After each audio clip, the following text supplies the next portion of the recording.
भारत में कट्टरपंथी इस्लामिक देश बनाने की कर रहे साजिश और बिहार के मंत्री प्रलोभन दे लोगों को धर्मांतरण करा रहे। राहुल गांधी समझे भारत तपस्वी का देश है। आज पीएम की तपस्या विदेशों में परचम लहरा रहा। मस्जिद ऊपर मंदिर इसलिए मंदिर नहीं जाएंगे और आज केजरीवाल लोगों को काशी, अयोध्या, केदारनाथ के दर्शन कराएंगे। केंद्रीय मंत्री सह बेगूसराय के सांसद गिरिराज सिंह ने एक बार फिर बिहार सरकार के मंत्रियों को नसीहत देते हुए कहा कि जायज और नाजायज की परिभाषा कुर्सी पर बैठकर न करे। गौरतलब है कि बिहार सरकार के मंत्री आलोक कुमार मेहता ने धर्मांतरण को जायज बताते हुए बयान दिया था और इसी बयान के खंडन में गिरिराज सिंह ने कहा कि आज भारत में मौजूद कट्टरपंथी भारत को इस्लामिक देश बनाने की साजिश कर रहे लोगों के द्वारा प्रलोभन देकर लोगों का धर्म परिवर्तन करा रहे हैं। उन्होंने कहा कि सत्ता आती रहेगी, जाती रहेगी, लेकिन सनातन धर्म की परिभाषा बदलने की कोशिश सदन में बैठे लोगों को नहीं करनी चाहिए। वहीं उन्होंने राहुल गांधी के बयान पर आलोक में कहा कि भारत तपस्वी का देश रहा है और हम लोग सनातन धर्म को मानने वाले लोग हैं और आज नरेंद्र मोदी की तपस्या ही है कि भारत देश एवं विदेश में अपना परचम लहरा रहा है। लेकिन यहाँ के कुछ लोगों को यह बात रास नहीं आ रही है और वह सदैव मोदी को नीचा दिखाने के प्रयास में लगे रहते हैं। वहीं उन्होंने दिल्ली के मुख्यमंत्री अरविंद केजरीवाल को आड़े हाथों लेते हुए कहा कि उनकी बातों को महत्व देना बेकार है, क्योंकि अन्ना आंदोलन के समय केजरीवाल ने अपने बेटे की शपथ खाकर कहा था कि हम राजनीति में कभी नहीं आएंगे, लेकिन उन्होंने अन्ना हजारे को ही पीठ दिखाते हुए राजनीति में अपना कदम जमाया। एक समय था जब वो अपने नानी की बात करते हुए कहते थे कि मस्जिद के ऊपर मंदिर बना है इसलिए हम मंदिर नहीं जाएंगे, लेकिन आज केजरीवाल काशी विश्वनाथ, अयोध्या और केदारनाथ की बातें करते हुए कह रहे हैं कि लोगों को चारों धाम के दर्शन कराएंगे। केजरीवाल आज उन नेताओं में शामिल है जिनकी चर्चा करना ही बेकार है। दरअसल केंद्रीय मंत्री गिरिराज सिंह अपने 4 दिवसीय दौरे पर बेगूसराय में हैं और यहां उन्होंने क्षेत्र में हो रहे विकास में केंद्र सरकार के योगदान को गंभीरता के सामने मीडिया के सामने प्रस्तुत किया और कहा कि केंद्र सरकार के द्वारा बेगूसराय के विकास के लिए लाखों करोड़ रुपए खर्च किए गए हैं, लेकिन बिहार सरकार और विपक्ष आज उल्टे केंद्र सरकार पर ही सवाल खड़े कर रही है।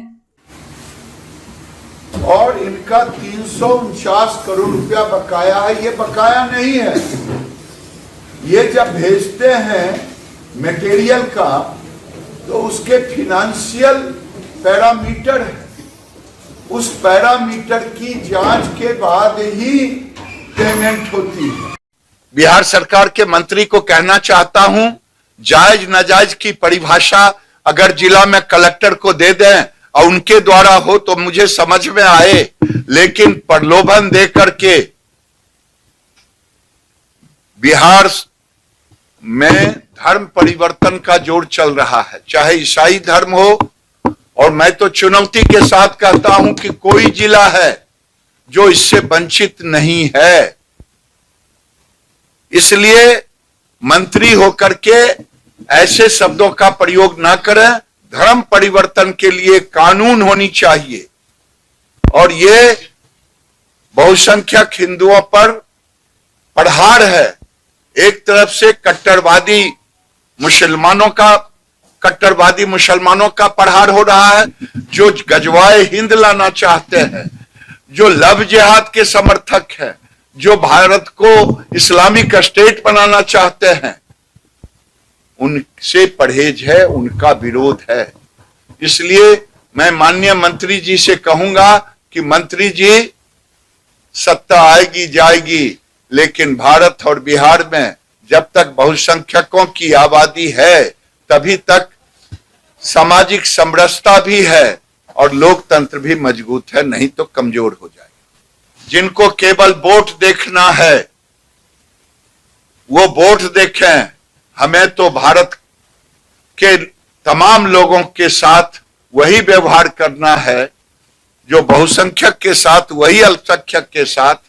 मेरे लिए तो दोनों बराबर हैं। अगर बहुसंख्यकों के हित पर प्रहार होगा तो भी बोलने से गुरेज नहीं करूंगा। राहुल जी के मुंह से सुनकर के खुशी होती है कि तपस्वी की परिभाषा अगर उनका क्या है वो तो बताएं। भारत तो ऋषि मुनियों का देश रहा है। मोदी तो सनातन के वैभव को, सनातन को उत्कर्ष पर ले जाने के लिए, ऊंचाई पर ले जाने के लिए आज सारे उन, चाहे कॉरिडोर काशी विश्वनाथ हो, चाहे सोमनाथ हो, चाहे द्वारका पर भी अब काम हो रहा है, चाहे केदारनाथ हो, चाहे अयोध्या हो, मैं तो तपस्वियों को ही पूछता हूं। मेरे संस्कार और संस्कृति में है, वो क्या बोलते हैं उसको पहले वो साफ करे। केजरीवाल जी नानी को कह रहे थे कि नानी मस्जिद पर मंदिर बना है, तो नानी मेरी कही नहीं जाऊंगा, राम काल्पनिक है। आज राम उनको, अयोध्या उनको सही बुझा रहा है और गुजरात के लोगों को कह रहे हैं कि मैं आपको चारों धाम और अयोध्या दर्शन कराऊंगा।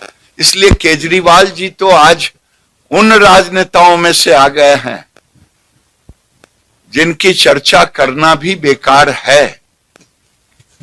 अन्ना हजारे के सामने इन्होंने कहा था, बेटा का शपथ खाता हूं, राजनीति पर नहीं आऊंगा। इनके जुबान का क्या ठिकाना। ये यही करते हैं हिंदू और हिंदुत्व कि गुजरात, ये दिल्ली के अंदर जो मदरसों के इमाम को तनख्वाह देते लाखों रुपया और हिंदुओं के मंदिर के पुजारियों को नहीं देते, ये कौन सा सेकुलरिज्म है। अगर इसका विरोध नहीं करेंगे, नहीं करेगी जनता, तो क्यों नहीं करेगी ये भी बता।